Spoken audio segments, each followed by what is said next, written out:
She put divorce papers on the table and called it a joke. I picked up the pen and signed every page. She thought I'd beg. She thought wrong. What she didn't know was that I already knew about the hidden phone, the secret account, and a man she trusted more than her own husband. My name is Nash Kemper. I'm 43 years old, and I've spent the last 16 years of my life working oil and gas fields across Texas, Wyoming, and the Gulf Coast.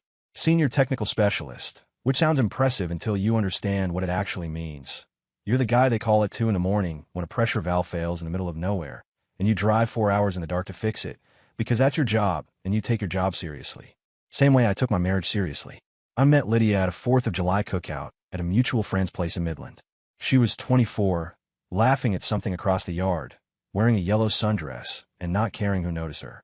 I noticed. We dated for 2 years and got married in September, 11 years ago. No kids. We talked about it, agreed to wait, then kept waiting until waiting just became the way things were.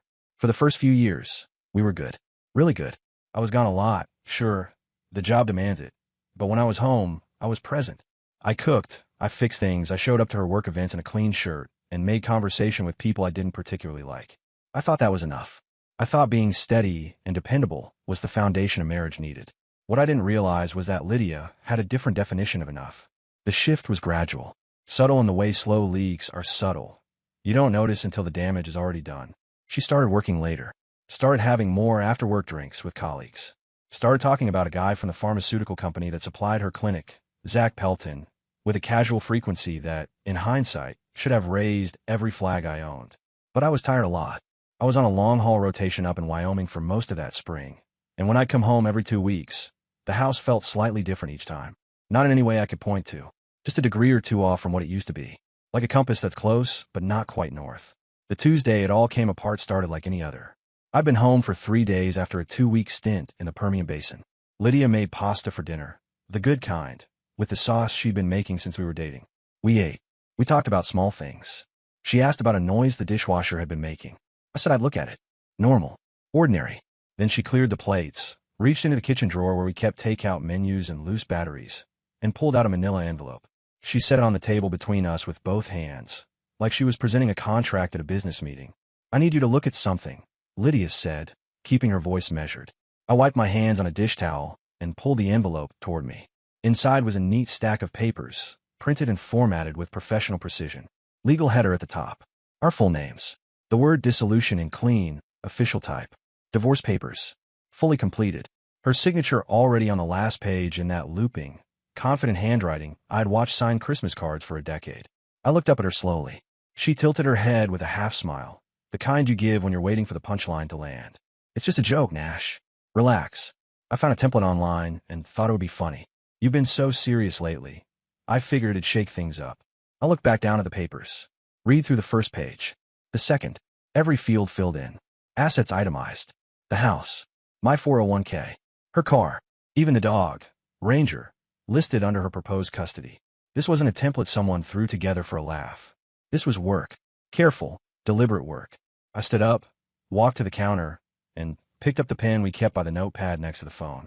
I walked back to the table, sat down, and started reading from the top again, slowly, page by page, and signed every single line that had a marker tab on it.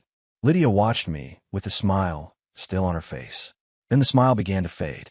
By the third page, it was gone entirely. Nash. Her voice shifted. Nash, stop. I was joking. I didn't look up. I turned to the next page. Nash. Her chair scraped back. She reached across the table and grabbed my wrist. Her voice shot up, sharp enough to cut through the quiet house. Stop. I'm serious, Nash. Stop right now. I didn't mean for you to actually. I lifted my eyes to hers then, calm and level, and held her gaze for a long moment. You spent time filling these out, I said quietly. Every field. Every line. You put Ranger on here, Lydia. She let go of my wrist. I signed the last page, capped the pen, and slid the folder back across the table toward her. If it was a joke, I said, standing up, then it cost you nothing.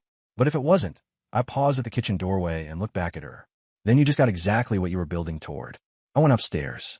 I didn't sleep much that night, but I slept better than I had in months. I was already up when the sun came through the blinds. Hadn't really slept. More like floated in and out of something that resembled it. Ranger was curled at the foot of the bed, chin on my ankle, which he only did when something fell off in the house. Dogs no. I could hear Lydia downstairs. Cabinets opening. The coffee maker running. The particular sound of someone moving through a space with too much energy for the hour. Drawers pulled too fast. Feet hitting the tile too hard. She was working something out. I let her work. I took a shower, got dressed, and came down at 7:15. She was at the kitchen island with the folder open in front of her, papers spread out like she was auditing them. She'd been crying. I could tell by the slight swelling under her eyes. But she'd also fixed her hair and put on a clean shirt. Lydia never let herself look undone for long. Appearances mattered to her. They always had.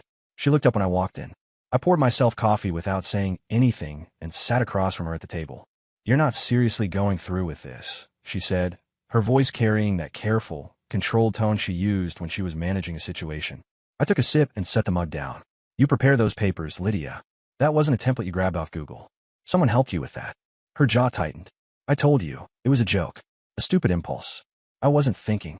Every field filled in. I replied evenly. The house valued correctly. My 401k balance, which you would have had to look up, listed to the dollar. Ranger under your proposed custody. I paused. That's not an impulse. That's research. She pushed away from the counter and crossed her arms. "So what? You're gonna blow up our marriage over a bad joke?" I looked at her steadily. "I didn't blow anything up. You handed me a lit match and called it a party trick." That landed. I saw in the way her shoulders dropped slightly, the way she glanced toward the window instead of back at me. She was regrouping. "I've been unhappy, Nash." Her voice shifted, softer now, the strategy adjusting in real time. "That's what I was trying to say. Not with a lawyer. Not with papers. I just needed you to see that things aren't okay between us." "Then say that," I answered. "Say, Nash, I'm unhappy. I need us to talk. Don't hand me a legally prepared dissolution agreement and call it a wake-up call." She didn't respond to that directly. Instead, she said, "So you just signed them, just like that. 13 years, and you just pick up a pen." I stood up, rinsed my mug in the sink, and turned back to face her. "You signed them first. You signed them before you even put them on the table. I just followed your lead." The silence that followed was the kind that has weight to it. She sat down slowly on the bar stool, both hands flat on the counter, staring at the papers. I watched her and thought about all the times I'd come home from a 2-week rotation and felt that subtle wrongness in the house and said nothing. All the times I'd noticed she'd been distant and assumed it was stress from work. The time she'd mentioned Zach Pelton from the pharmaceutical company with just a little too much casual ease. I'd filed those things away. Told myself I was being reasonable. What I'd actually been was avoidant. "I want to know something," I said quietly, "and I want a straight answer." She looked up. "How long have you been talking to a lawyer?" The pause before she answered was a fraction too long. "I'm not. I haven't been talking to a lawyer." I nodded slowly. "Okay, then I'll ask differently." I moved to the doorway of the kitchen and stopped. "Did you put those papers together yourself? Or did someone help you?" Her eyes dropped back to the folder. "A friend helped me find the forms." "A friend," I repeated. "Yes." I didn't push further. Not then. But I filed that answer away with everything else. Because in 16 years of marriage, Lydia had exactly 2 people she'd call for something like that. Her sister Dana, who would have called me immediately, horrified, or someone she trusted more than her own family. And I already had a name in mind. "I'm going to work," I said from the doorway. "Why get back tonight? I'd like you to tell me who helped you." Not because I'm angry. Because I think we both know this conversation isn't really about a joke. I grabbed my jacket off the hook, called Ranger, and walked out to my truck. The drive to the site was 40 minutes. I spent most of it with the radio off, running the math on things I should have added up a long time ago. I found on a Thursday evening, 3 days after the papers. Lydia had gone to pick up dinner. Her idea, an olive branch of sorts, the kind she extended when she wanted to reset without actually addressing anything. I'd been in the bedroom, changing out of my work clothes, when I noticed her closet door was slightly open. That wasn't unusual. What was unusual was a shoebox on the upper shelf sitting in an angle, one corner hanging off the edge like someone had pulled it out in a hurry and pushed it back without looking. I'm not a man who goes through his wife's things. Never have been. But I stood there for a moment, and I thought about the papers. The research. The 401k balance listed to the dollar. The lawyer she'd used, but wouldn't name. I pulled down a box. Inside, wrapped in a folded gym sock, was a phone. Cheap prepaid model, dark screen. I pressed the power button, and it lit up, still charged. No passcode. Either she'd gotten careless, or she never expected me to find it. I sat on the edge of the bed and scrolled. The contact was saved simply as Z. Hundreds of messages going back 22 months. I didn't read every one. I read enough. Enough to understand the timeline. Enough to understand the vocabulary they'd built together. The private language couples developed, the shorthand that meant nothing to an outsider and everything to the two people who made it. Enough to find a message from 4 months ago where she told him she'd been to see someone about the paperwork situation and that things were moving in the right direction. And enough to find the one from 8 days before the dinner table, where she wrote, I put them together. I'm going to show him this week. If he reacts the way I think he will, it gives me everything I need. I set the phone down on my knee and sat there in the quiet of the bedroom for a long time.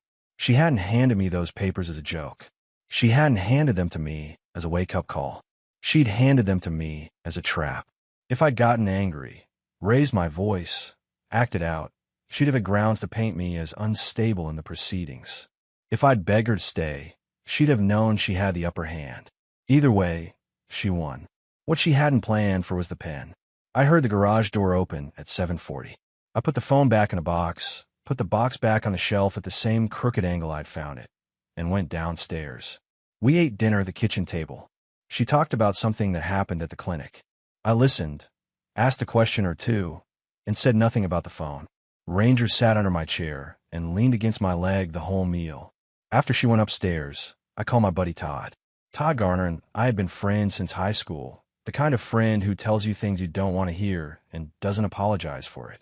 He picked up on the second ring. You got a minute? I asked. Always, he replied. What's going on? I told him about the papers, about the phone, about the 22 months of messages, and the note about the paperwork situation moving in the right direction. There was a long pause on his end. Nash. His voice was careful. I have to tell you something, and I should have told you sooner, so I'm sorry for that up front. I waited. About 5 months ago, you were up in Wyoming. I ran into Lydia and Zach Pelton at Hannigan's. They were at the bar. Close. He paused again. Not just colleagues close. I didn't know what to do with it. I told myself maybe I was reading it wrong. I kept waiting for a better time. I looked at the ceiling. How long did you know? That was the only time I saw them together, Todd said.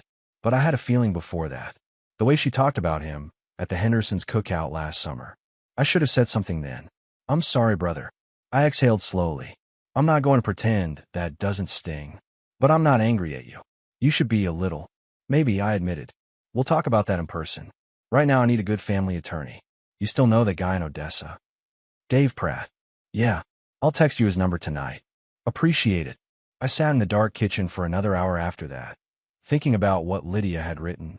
If he reacts the way I think he will. She'd built her whole plan on a version of me she thought she knew. The patient one, the one who absorbed things quietly and moved on. She'd miscalculated. And now I had the proof in a shoebox. Dave Pratt turned out to be exactly what Todd promised. Sharp, direct, and not interested in wasting my time or his. I met him at his office in Odessa on a Friday morning. Laid out everything. The papers, the phone, the timeline, the hidden account I'd started to suspect existed after I noticed a recurring transfer in our joint bank statement I couldn't match to any bill. Dave listened without interrupting, made notes in a yellow legal pad, and when I finished he set down his pen and looked at me evenly. The prepaid phone is useful context, he said, but what's going to matter most in proceedings is the financial picture. You said there's a transfer you can't account for. Monthly. Started about 14 months ago. Small enough not to trigger anything. 300, sometimes 4. Always on the 15th. Dave nodded slowly. That's a pattern. We'll need your bank records going back at least 18 months. If she's been building a separate account, we'll find it. I left his office with a list of documents to pull together and a clearer head than I'd had all week. The work of it helped, having a task, a direction. I was better with problems I could take apart piece by piece. That evening I came home to find Lydia in the living room with her laptop open and her phone face down on the cushion beside her, which she flipped over the moment I walked through the door. Old habit. Telling. I sat in the chair across from her. I want to finish the conversation we started Monday morning. She closed the laptop. What conversation? The one where I asked who helped you put those papers together. She met my eyes. I told you. A friend. A friend, I said. Okay. Dana. No. Then who? She looked away. It doesn't matter. I leaned forward, elbows on my knees. It matters to me. Because if you went to a mutual friend, someone I also trust, that changes things. And if you went to Zach Pelton, that changes things differently. The name hit like a stone dropping into still water.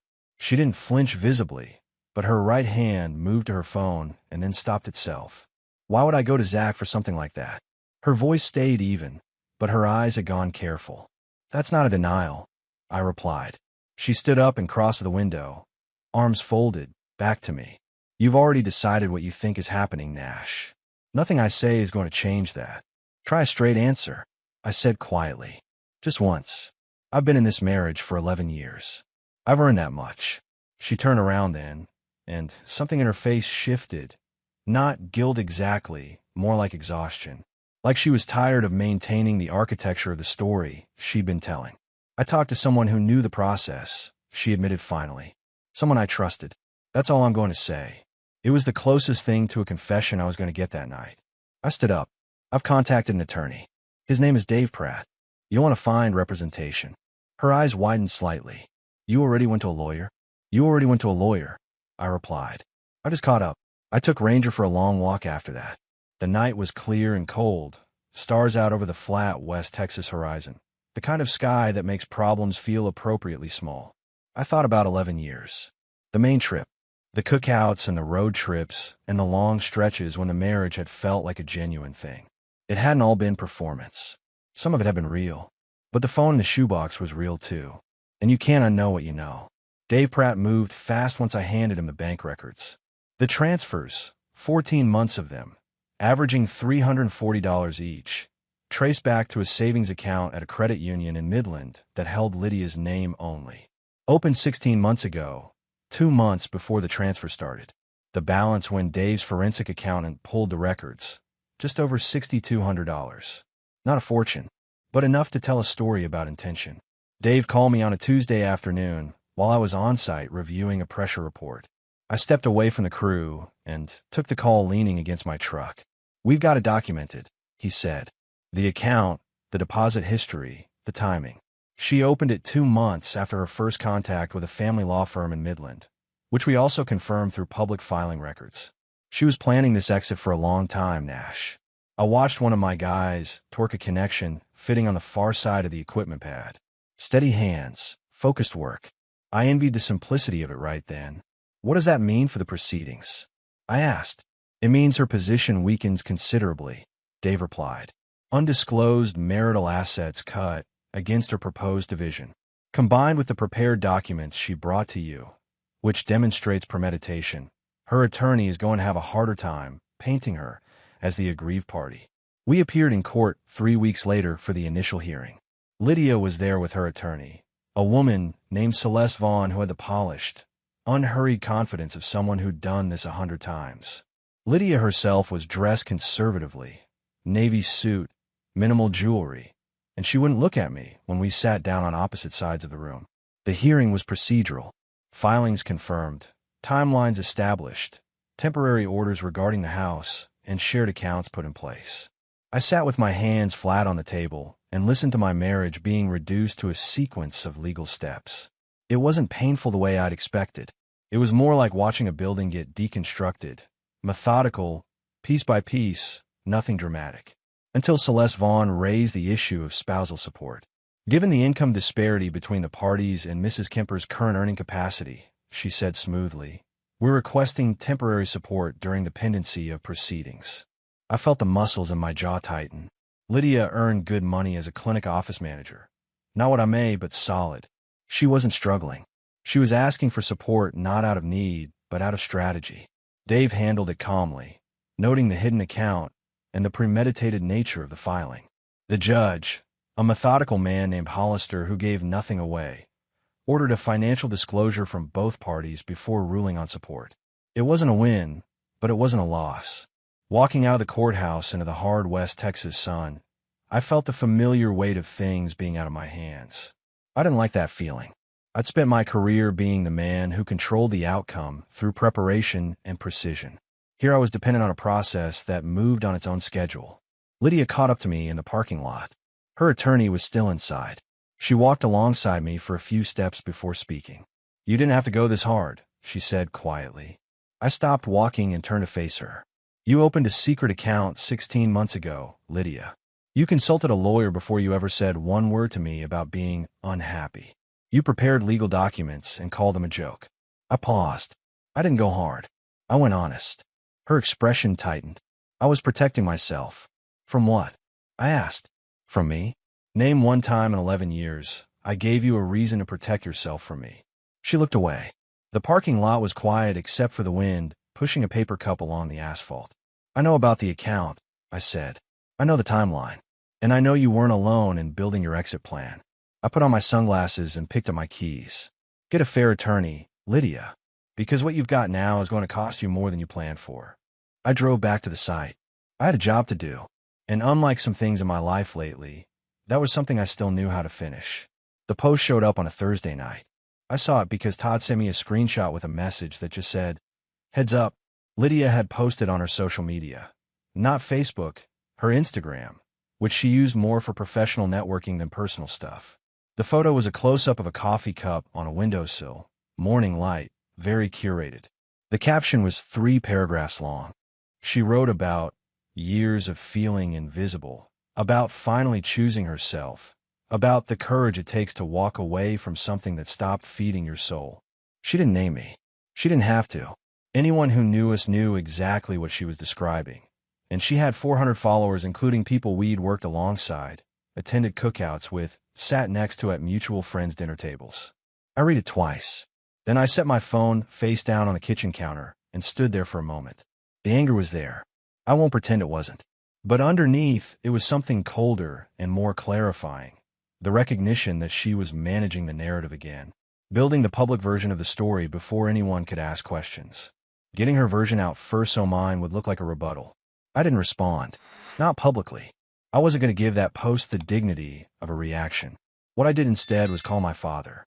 Doug Kemper answered on the second ring. 69 years old, retired pipe fitter, a man who communicated in short sentences and long silences and meant every word of both.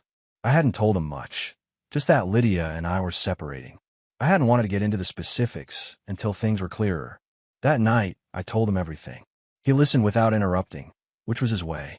When I finished, there was a pause, and then he said, "She handed you the papers herself." "She did," I confirmed. Another pause. "And you signed them. Every page." I could hear him breathing on the other end.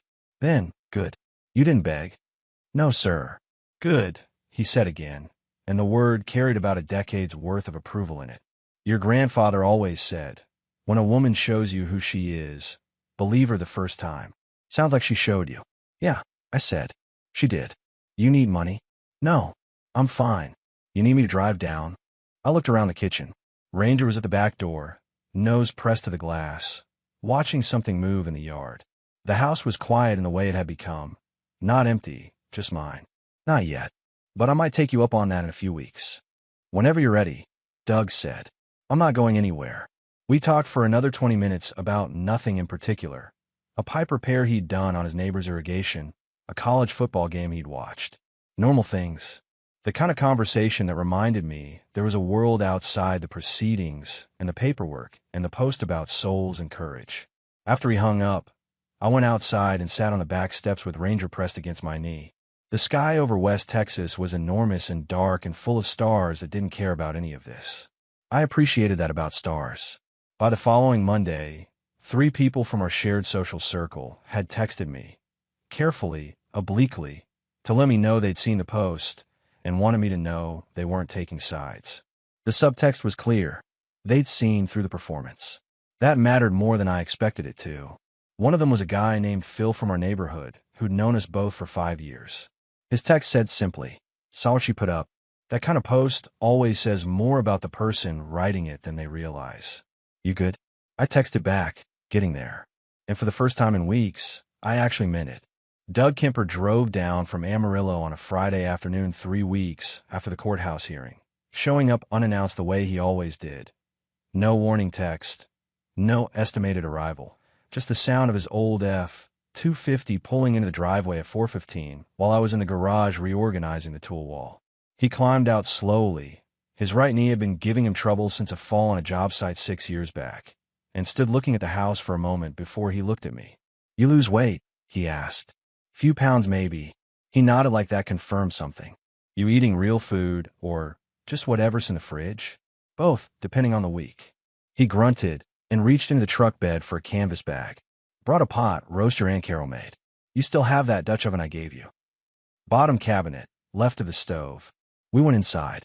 He put the roast in the oven, found the Dutch oven without asking, and set the temperature like he'd done 100 times in my kitchen, which he had, before everything changed. I sat at the table and watched him move around the space with the unhurried efficiency of a man who'd spent his whole life doing physical work and never saw the point of rushing through anything. Ranger followed him everywhere from the moment he walked in. Dogs no. We didn't talk about Lydia until after dinner. Doug ate with purpose, complimented Carol's recipe once, and waited until I'd cleared the plates before he folded his hands on the table and looked at me directly. "Tell me where it stands," he said. I walked him through it all. The hidden account, the court hearing, the support request, Celeste Vaughn's strategy, and what Dave Pratt had told me 2 days earlier. That the final proceedings were likely 3 to 4 months out, and that my position was solid but not bulletproof. Doug listened without expression. When I finished, he was quiet for a moment. "You mentioned a while back you've been wanting to do that trip," he said finally. "The around-the-world thing." I hadn't expected that turn. I've thought about it more lately. "You should go," he said, flat and certain. "Not running. Going. There's a difference." He picked up his coffee mug. "The proceedings will move on their own schedule whether you're in Midland or in Japan. Dave can handle the filings. You've got your laptop and your phone. The site crews don't need you standing over them every day. You train them right." He set the mug down. "Go see something you haven't seen. You spent 11 years staying put for a woman who was building an exit. Go do the thing. She was the reason you didn't." I sat with that for a long moment. He wasn't wrong. The round-the-world trip had been on my radar since my early 30s. Southeast Asia, Portugal, New Zealand, the Norwegian coast. Every time I brought it up, Lydia had found a reason it wasn't the right time. The clinic needed her. We had commitments. Maybe next year. Next year became the year after, then the year after that, until I stopped bringing it up and filed the idea away somewhere under things that weren't going to happen. The thing she'd been was the reason. Now she wasn't there to be a reason anymore. "I'll think about it seriously," I told him. "Think fast," he said. "You're 43, not 73. Do it while your knees still work." He stayed the weekend. Saturday, we worked on the back fence, which had 2 posts that had been leaning since spring. We worked side by side in the cool November air, driving new posts, tamping gravel, not saying much. The kind of shared labor that communicates more than conversation. By Sunday afternoon, the fence was straight, the garage was cleaner than it had been in 2 years, and I felt, measurably, concretely, less like a man whose life was in pieces and more like a man dealing with a specific problem. That Sunday night, I sat at the kitchen table with my laptop and spent 2 hours looking at round-the-world routing options. Tokyo, then Lisbon, then Cape Town, then Auckland, then back through Southeast Asia. I bookmarked 6 pages and closed the laptop. Not yet, but soon. The following Thursday, I got a call from Dana, Lydia's sister. I've been wondering when that was coming. "I need to tell you something," she said, without preamble. Her voice was tighter than usual. "And I owe you an apology with it." I leaned back in my chair. "Go ahead." "About 8 months ago, Lydia called me upset about something. I don't even remember what it was, some argument you two had about the rotation schedule." I let her vent. She talked about how disconnected things felt, how she felt like she was last on your list. And then she mentioned Zach. I didn't know they were anything more than co-workers. Nash, I genuinely didn't. And she said he understood what she was going through. Dana paused. I told her it was good. She had someone to talk to. I said sometimes it helps to have a person outside the marriage to vent to. I closed my eyes briefly. I didn't know I was giving her permission for something else. Dana continued, and her voice was unsteady now. I didn't understand what I was saying.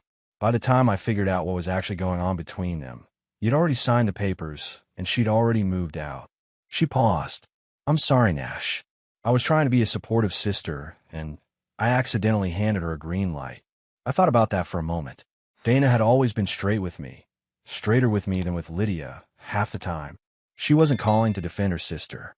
She was calling because she was genuinely carrying this. Dana, I said carefully. You gave her your ear. What she did with it was her choice, not yours. Still, she said, you should have been told sooner. You didn't know sooner, I replied. Not really. Not in a way that would have changed things. She was quiet for a moment. Are you going to be okay? I looked around the kitchen. The fence outside the window was straight and solid. The house smelled faintly of pot roast and linseed oil. Ranger was asleep in front of the back door. Yeah, I said. I'm going to be more than okay. After I hung up, I opened the laptop again. I started pricing flights. The divorce finalized on a cold Tuesday in December, 8 weeks after the initial hearing. The settlement was what Dave had warned me to expect. Not ideal, but survivable. The hidden account was factored into the division, which trimmed Lydia's take somewhat. But Celeste Vaughn had earned her fee. The final split still leaned slightly in Lydia's favor on the liquid assets. The house went to me, with a buyout provision for her equity. The spousal support request was reduced to a limited term, 8 months, on the basis of her demonstrated earning capacity and the concealed account. I signed the final papers at Dave's office. No courthouse this time, just a conference room with decent coffee and a view of the parking garage. Lydia signed at her attorney's office across town. We didn't need to be in the same room for the ending, which was probably appropriate. Dave shook my hand afterward and said, "You handled this well." I thanked him and meant it. I put the house on the market that same week. Not out of bitterness. I'd made that decision calmly, over several weeks. The house was too big for one person and too loaded with the specific weight of a life I was done carrying. I want a clean start, not a museum. It sold in 19 days to a young couple from Houston relocating for work. They walked through it on a Saturday afternoon and made an offer by Monday morning. I took it. I was in Lisbon when I got the notification that the deal had closed. The trip had come together faster than I expected once I'd committed to it. I talked to my regional director, a reasonable man named Greg Carver, and arranged a 4-month leave of absence. My senior crew lead, a solid veteran named Pete Okafor, was more than capable of managing the active sites. Everything that needed to be arranged got arranged, because when a man actually decides to do something instead of just thinking about it, the logistics tend to cooperate. I flew out of Dallas on a Wednesday morning in January. Ranger settled with Doug back in Amarillo. The old man had campaigned hard for the dog, and I didn't argue. My first stop was Tokyo. Tokyo was exactly what I needed it to be. Enormous, efficient, completely indifferent to my personal history. I walked 10 miles the first day, just because I could, ate ramen at a counter where I was the only non-Japanese speaker, and sat in a tiny bar in Shinjuku that evening where a jazz trio played with complete technical precision to an audience of 8 people. Nobody knew my name. Nobody knew about the restaurant, or the papers, or the courthouse, or the hidden account. I was just a middle-aged American in a jacket who tipped well and didn't talk much. I spent 2 weeks in Japan. Kyoto, then Osaka, then back to Tokyo, then Lisbon. White buildings, steep trams, the Atlantic stretching out past the Tagus like a statement of scale. It was in Lisbon, on my 3rd evening, that I met a woman named Vera. She was Portuguese, mid-30s, an architect working on a restoration project in the Alfama district. We ended up at the same small restaurant near the Miradoro de Graca, both eating alone, both clearly comfortable with it. We started talking over shared bread and local wine, and talked for 3 hours about buildings, about work, about what it meant to restore something old versus demolishing it and starting over. She was sharp and genuinely interesting, and had a laugh that surprised you when it happened. We saw each other 3 more times over the following week. Dinner twice, a long walk through Belém, an afternoon at a bookshop where she helped me find a novel in English that she insisted was the best thing published in Portugal in 20 years. On the last evening before I was due to fly to Cape Town, she asked me directly what my situation was. I told her, all of it, in the condensed, honest version a person gives when they've told the story enough times to know which parts matter. She listened without filling the silence. When I finished, she said, "You are somewhere in the middle of something." "Yeah," I admitted. "I think that's right." She nodded slowly. "Then this is a good place to be, in the middle of something. Lisbon has practice with that." She smiled, genuinely, without expectation. "Come back when you are at the other end of it." "I might," I said. We said goodbye outside the restaurant. A handshake that held for a second longer than a handshake usually does, And then she walked up the hill, and I walked down toward my hotel. I didn't feel sad about it. What I felt was clear about where I was, about what I wasn't ready for, about what I was slowly becoming on the far side of everything that had happened. Vera deserved someone who was fully present, not a man still sorting himself out over 3 continents. I flew to Cape Town the next morning. The mountain was visible from the airport as I landed. Enormous, flat-topped, ancient, and unhurried. I stood at the arrival's window and looked at it for a long moment. I had more road ahead than behind me on this trip. That felt exactly right. Back in Midland, per Todd's occasional updates, Lydia and Zach had announced they were together publicly. I got that information the way you get news that no longer has the power to hurt you. As a fact, nothing more. I noted it and moved on. The house had sold. The marriage was finalized. I was standing in a Cape Town airport looking at a mountain. Whatever came next, it was entirely mine to build. Southeast Asia hit differently than Europe.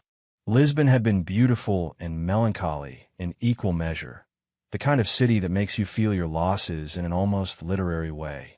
Cape Town had given me scale, but Bangkok was alive in a way that demanded your full attention and didn't apologize for it.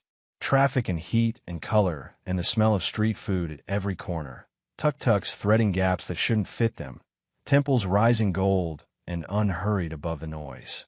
You couldn't be passive there. The city required presence. I needed that. I spent 4 days in Bangkok, then took a train north to Chiang Mai, where the pace dropped and the air cooled and the mornings were quiet enough to think in. I found a small guest house near the old city walls run by a family who left coffee and fruit outside the door each morning without being asked.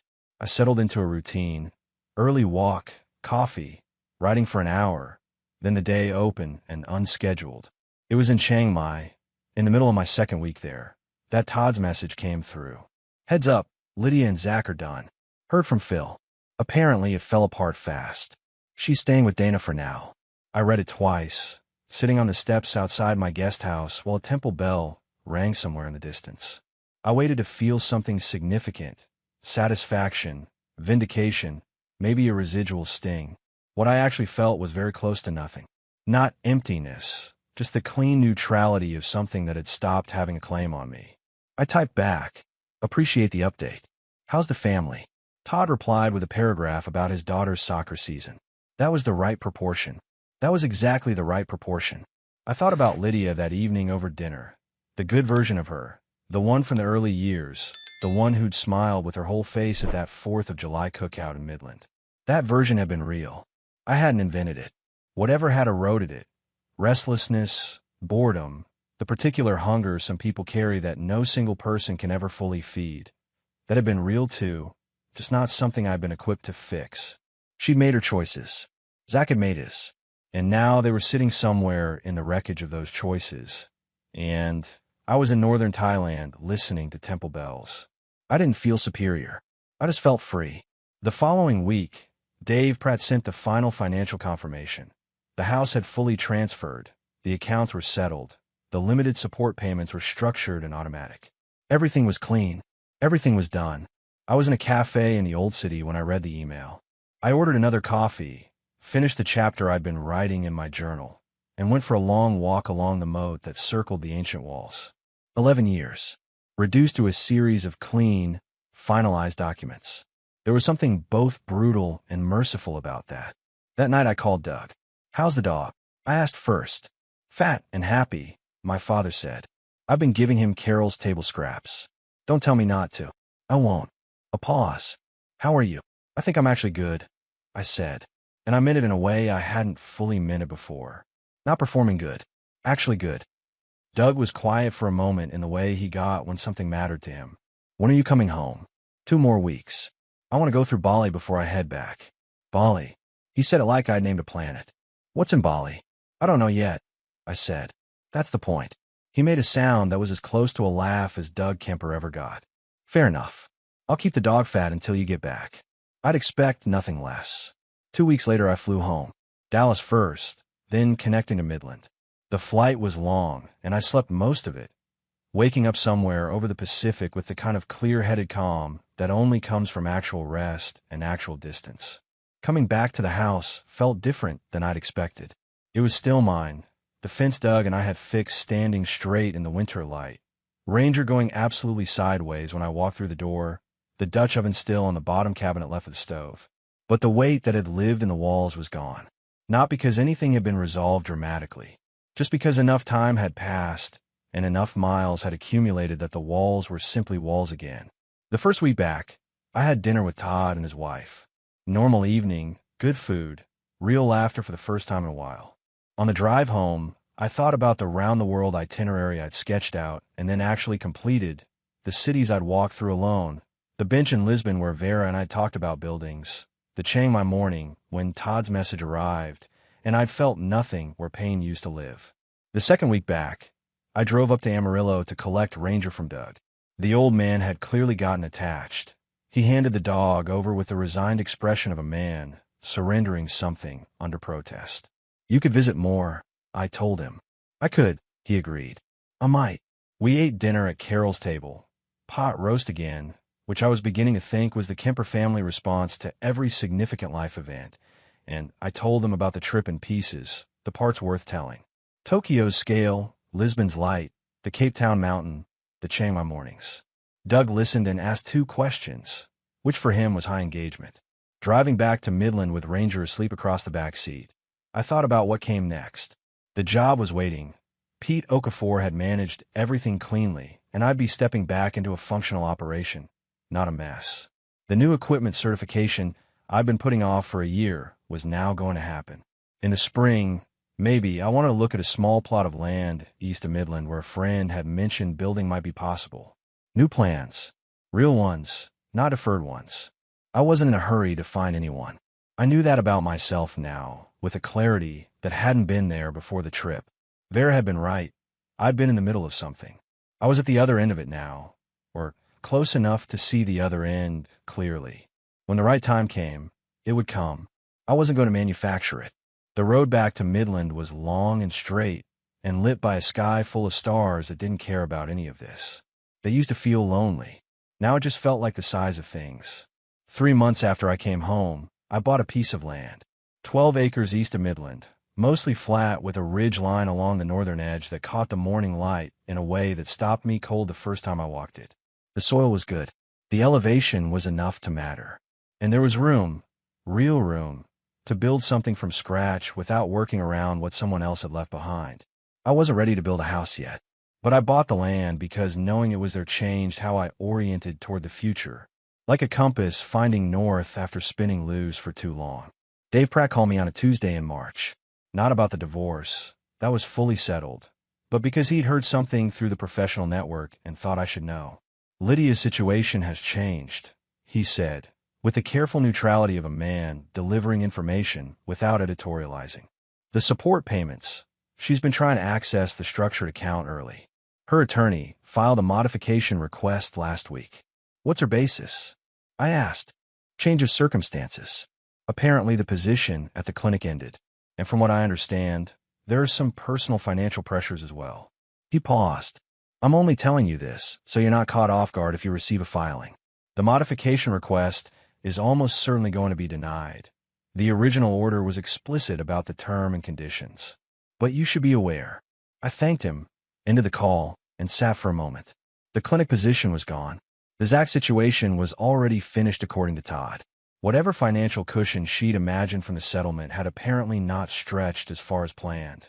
The hidden account, once divided as a marital asset, had been worth considerably less to her than if she'd simply disclosed it from the start.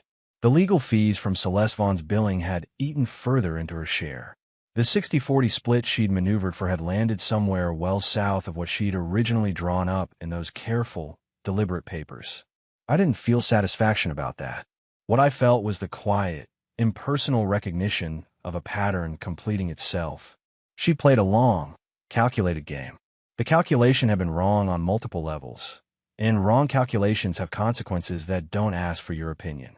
I put the phone down and went outside to look at the equipment specs I'd been reviewing for the new Permian Basin project starting in April. The sun was warm for March. Ranger was working his way along the back fence, nose to the ground, investigating something of enormous personal importance to him. I watched him for a minute and thought, that's about right. You find the things that matter to you, and you work them with everything you've got, and you don't look up every 5 minutes to see who's watching. Spring came in steadily. The Permian project launched on schedule. Pete Okafor and I worked well together. Better than before, actually, because I came back from the trip with something that might have been perspective, or maybe just a lower tolerance for things that didn't deserve my energy. Todd came out to the land with me one Saturday in April. We walked the ridge line in the late afternoon, the West Texas sky doing its particular thing with light and distance. He didn't say much. Neither did I. At the northern end of the ridge, we stopped and looked out at the flat expanse below, the oil field equipment visible in the middle distance, the road back to Midland a thin line through the scrub. "You going to build out here?" he asked. "Eventually," I said. "When it's time." He nodded. "It's good land." "Yeah," I agreed. "It is." We drove back in the early dark, Ranger in the truck bed, the radio on low. I wasn't the same man who'd signed those papers at the kitchen table 16 months ago. Not worse, not better in any way that required announcing. Just different in the way that men get different when they stop carrying things they should have set down a long time ago. I had land. I had good work. I had a dog who leaned against my leg during meals, and a father who drove 4 hours without being asked, and a friend who walked ridgelines in silence, and knew that was enough. I had myself back. Turned out that was the most important thing I'd lost, and the most important thing I'd found.